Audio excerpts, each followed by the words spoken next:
我話俾你知，職場上越識得忍嘅女人，越容易行衰運，你信唔信啊？我話俾你知啊，上個星期咧，我真係親身咁樣去驗證咗呢一個真理。我咧通常咧喺職場上面都係一個好老好人，成日都話冇問題冇問題。咁我通宵咗成晚做嘅一個 proposal 咧，竟然俾我同事當住我老細點解係佢做嘅喎？我真係當時啊好無奈，我真係 O 晒嘴啊！咁我想解釋啦，但係我一開口，佢即刻反駁我喎，佢就話：你唔話幫我嘅咩？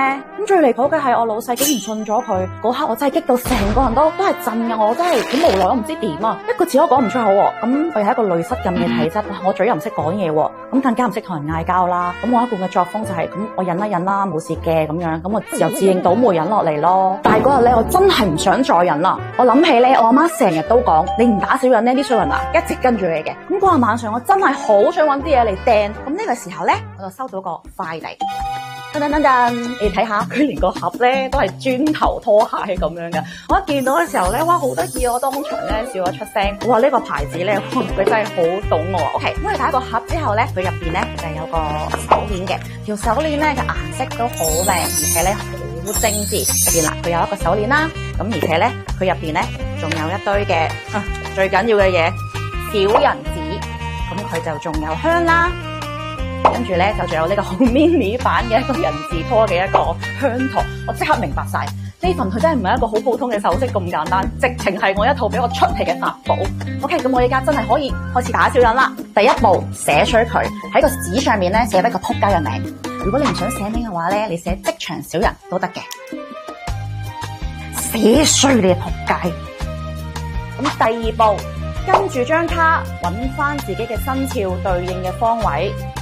OK， 西北，然後咧點支香，跟住最重要嘅一步嚟啦，請小人揸住張紙兜一個圈，小人快啲出嚟，打到你唔好翻嚟。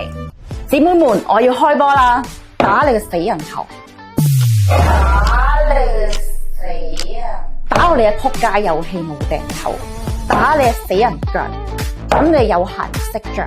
打你嘅仆街心，等你嘅成世苦不堪。哇，姊妹們，我真係估唔到咧，拍咗呢3下咧，真係爽到飛起啊！唔好話我迷信，而係咧，我終於做咗一步我覺得啱嘅嘢啦。我唔係淨係識得忍，最後一步送瘟神喺正南方燒咗佢。仆你嘅街，唔好同我再翻嚟。